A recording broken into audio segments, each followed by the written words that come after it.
है तो मध्य प्रदेश विधानसभा में पोषण आहार को लेकर आज कांग्रेस ने जमकर हंगामा किया। वहीं पोषण आहार मामले पर सदन में मुख्यमंत्री शिवराज सिंह चौहान ने सरकार का पक्ष रखा। मुख्यमंत्री ने कहा कि पोषण आहार मामले में कोई गड़बड़ी नहीं हुई है और विपक्ष केवल भ्रम फैला रहा है। सीएम शिवराज ने बताया कि ऑडिट रिपोर्ट में कहा गया जिस कार्यकाल में आहार की गुणवत्ता ठीक नहीं पाई गई और जो आहार अमानक पाए गए वो कांग्रेस के कार्यकाल के थे। उन्होंने कहा कि हम सभी बिंदुओं पर कैग को जवाब भेजेंगे और ये अंतिम रिपोर्ट नहीं है।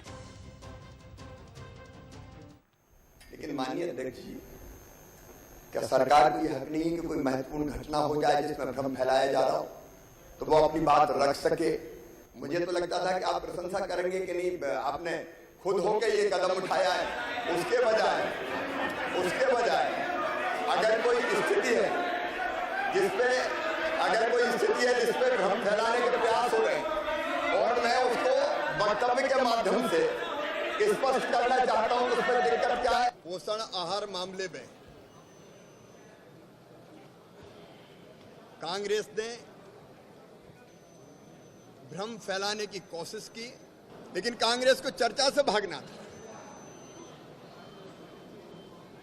उनको तथ्यों से मतलब नहीं है और इसलिए जब मैं वक्तव्य दे रहा था तब उन्होंने हंगामा किया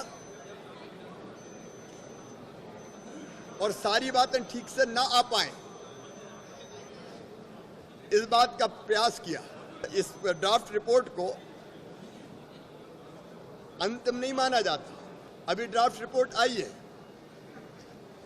विभाग जवाब दे रहा है,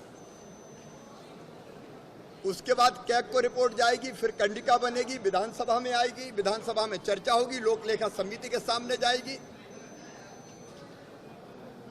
लेकिन मेरा साफ कहना है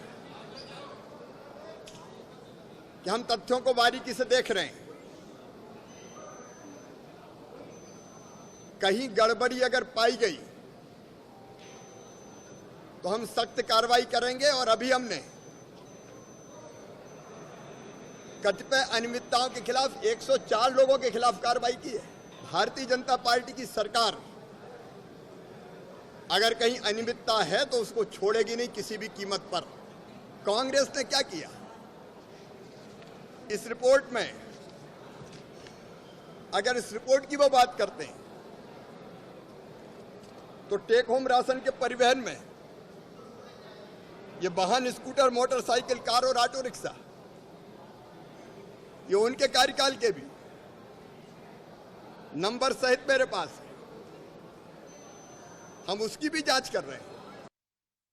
इसी खबर पर ज्यादा जानकारी लेने के लिए सीधे रुक कर लेते हैं एग्जीक्यूटिव एडिटर मनोज सैनी जी का, हमारे साथ लाइव जुड़ गए। मनोज जी, आज सदन की जो कार्यवाही चल रही थी उसमें पोषण आहार का मुद्दा अगर हम देखें तो यही गूंजता रहा। विपक्ष ने इस मुद्दे पर सरकार को घेरा तो सरकार ने भी इस पूरे मामले पर अपनी बात रखी। आज पूरे दिन की अगर बात की जाए तो इसके अलावा और क्या कुछ खास रहा, पूरी विस्तार से जानकारी दीजिए। देखिए, आज का दिन बड़ा महत्वपूर्ण था क्योंकि पहले दिन जब शुरुआत हुई तो श्रद्धांजलि के बाद विधानसभा का सत्र संपन्न हो गया था, लेकिन दूसरा दिन यही था जिसमें उम्मीदें की जा रही थी कि काफी मुद्दों पर चर्चा होगी, 2 ध्यानाकर्षण लगाए गए थे, उस पर बात हुई।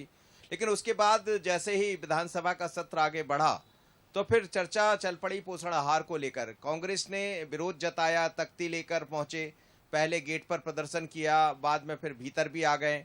उसके बाद लगातार कांग्रेस ये मांग करती रही कि इस पर चर्चा होना चाहिए, लेकिन पहले विपक्ष को बोलने का मौका मिलना चाहिए। पर सरकार की तरफ से यही कहा गया था कि नहीं, मुख्यमंत्री शिवराज सिंह चौहान जो सदन के नेता है वो अपनी बात रखेंगे।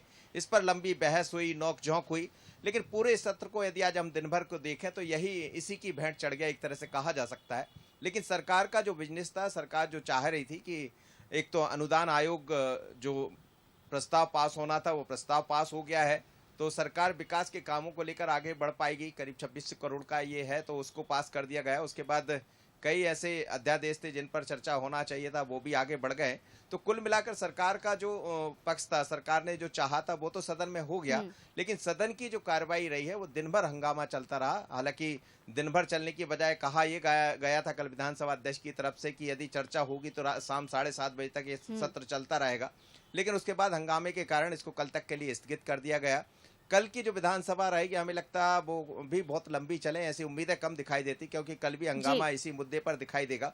ओवरऑल हम कह सकते हैं कि सरकार ने अपना पक्ष रखकर ये बता दिया कि पोषण आहार में जिम्मेदार वो नहीं है, क्योंकि अभी पूरा मामला सामने आना बाकी है और इसमें यदि कोई जिम्मेदार होगा तो उस पर कार्रवाई होगी। लेकिन कांग्रेस भी बिल्कुल, अपने सीएम 15 महीने शिवराज के सिंह कार्यकाल चौहान को ये देख साफ साफ कहा है कि अनियमितता अगर पाई जाती है तो इस पर कार्रवाई भी होगी और जो भी दोषी होगा उसे बख्शा नहीं जाएगा। बहुत बहुत शुक्रिया मनोज जी आपका तमाम जानकारी के लिए।